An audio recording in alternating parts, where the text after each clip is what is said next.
Okay, so it's been about a month since Joker Folie à Deux came out in theaters, and it has been getting an absolute mauling by critics and audiences alike. The reviews are terrible.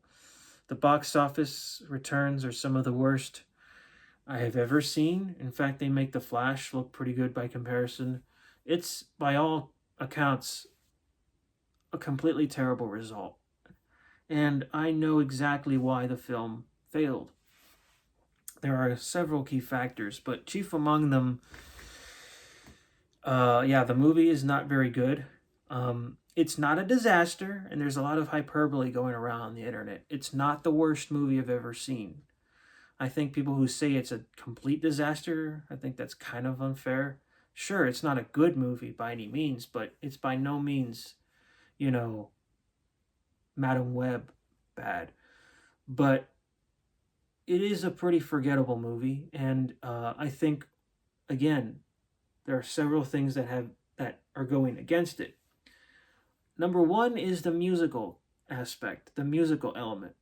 Now, I'm not against a musical of Joker and Harley Quinn. I think on paper there's a chance that could have worked, but the movie completely fails at this, fumbles this opportunity because really that's not what the film is about. It thinks it's about it, but really it's about Arthur Fleck. We spend more time with him and how, once again, how psychologically damaged he is, and how there's a courtroom element where he's on trial for crimes he committed in the first film. And it's a shame because there was a chance for Lady Gaga and Joaquin Phoenix's Joker to sort of have a chance to have a really good musical here. I mean, here's the deal: if they were gonna make it a straightforward musical, they should have marketed it as a straightforward musical. Don't market it as another Joker movie. And in marketing the film, if they market it as a straight up musical instead of as a film, I can see how this would do a little better because the marketing's consistent. But then again, I don't see that changing much because the film is still a disaster. And the film's target audience are comic book fans, and they're not ones to go in line to see musicals. So, regardless, I still think the film would have done pretty poorly already.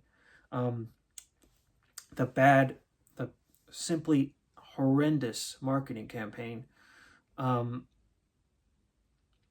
I mean, Warner Brothers did a lot of marketing for this film, but I don't think they did a good job at properly getting the message clear to audiences what this movie is supposed to be. Is it supposed to be a musical, a courtroom drama? Uh, it couldn't really make a decision. And I think the worst thing about the film is that it's pointless. Arthur Fleck ends the story exactly the same as in the beginning. Oh, yeah, spoilers. So basically, he dies. Arthur Fleck dies. It's one of the most pathetic endings I've ever seen in a film in quite some time. It's a very unceremonious conclusion to this film. Is that he learns nothing. He ends the film exactly the place he started, not just literally, obviously, in like Blackgate, but he ends the story the same way as he began, and that's one of the key 101 screenwriting 101 things. If your protagonist ends the story the same place he began, then really he hasn't changed much. He hasn't progressed much. And the events of the story have therefore not made an impact on him. So if the protagonist has no impact on the story, so then why should we care? Then why are we supposed to care? Why are we paying our money to see a movie where a protagonist doesn't really care? We're playing into this sort of thing. So yeah, and then it really the court, so there's that, and James Gunn and Peter Safran have basically announced their slate of DC films, interconnected DC films. And I think they really kind of shot themselves on a foot going back to January of last year, 2023, by announcing their slate of films so early before any of the films that came out that year, like Shazam, The Fury of the Gods, The Flash, Blue Beetle, Aquaman, and the Lost Kingdom, way before those films even came out in theaters. James Gunn and Peter Safran had already established a slate of films, interconnected films that were to come out, basically saying to audiences that the films that are coming out this year are dead ends. Basically, they're dead ends. They're inconsequential. They really don't mean anything, and this film definitely falls into that category. And Gunn and Safran are washing their hands of this mess, and they had no involvement. But then again, this is, regardless of whether or not Gunn and Safran had no involvement in it, doesn't change the fact that it's a DC Comics property. And the DC Comics property on film has been tarnished completely beyond repair. And it just stands to reason that his new Superman film has a lot to live up to. The failure of Joker 2 is going to have some pretty damaging repercussions for Warner Brothers, for the film industry, and most definitely for DC on film, especially for Superman, meaning that Superman, had better have good reviews and strong box office numbers to justify people wanting to see more of these movies.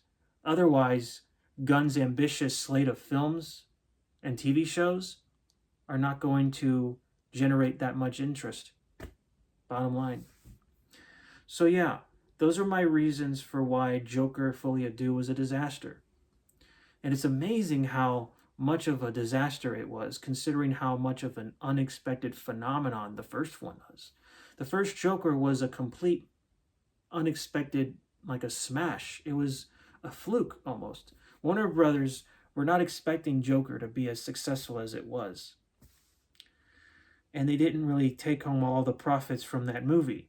They had other investors come in and, so they wanted to get full credit for this film. And I think that's part of why they did a sequel, because they were emboldened by the overwhelming critical and commercial success of Joker, so that Joker 2, Warner Brothers can pay for the project entirely themselves. So they spent $200 million on Joker Folie à Deux themselves, without anybody else, without Bradley Cooper or anybody else, Village Roadshow Pictures, any of those companies coming in and getting a slice of the pie. Warner Brothers is on the hook for all this stuff. So they spend all the money themselves, $200 million, not counting marketing costs, with the hope that it'll repeat what the same level of success the first film did. Little did they know just how wrong they were. And yeah, the 5-year gap between films with COVID and,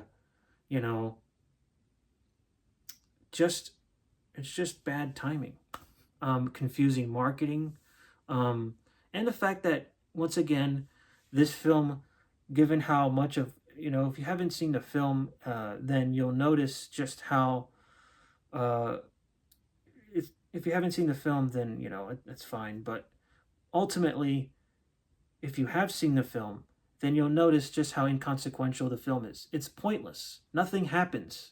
Our characters don't really learn anything. And I think the confusing marketing campaign, and by the way, all this time I did briefly discuss the courtroom element. I want to delve into that a little more. That aspect was not at all conveyed in the marketing. Sure, there was like a scene in the trailer, but did you really get the vibe that this was a courtroom drama from the trailers? No. You got it that it was a sort of musical, but not really, or action. But here's the problem. I think the musical aspect could have worked, if it was actually really happening.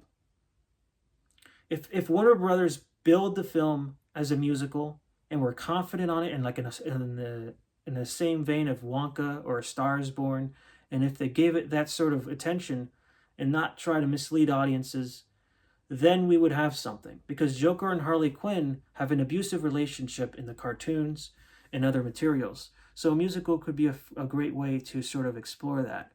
But no, you don't get that at all here. In fact, the musical thing is basically a waste of time. Worse than that, the exciting scenes in the trailers where Joker and Harley are on stage, those are good scenes, but they're It's intellectual. It's intellectual. It's not really happening. So that was a huge missed opportunity. And those are all just, yeah. Those are my thoughts basically on why Joker Folie à Deux was a disaster, and basically how it'll affect Warner Brothers in the future, you know? And yeah, it'll be up for Gunn and Safran to basically restore what little faith is left in this universe. Because if Superman fails, I'm pretty sure the rest of the DC films can just vanish. Safran's and Gunn's films like Brave and the Bold, Supergirl, yeah, those are not going to happen. In fact, I don't think they'll even. Superman is like, their first movie. It's almost like a test run to make sure that audiences are still interested in this universe. If Superman is a disaster, then they can kiss Supergirl goodbye in the other films. And that is a demonstration of what audiences want versus what they need. And that's all I got.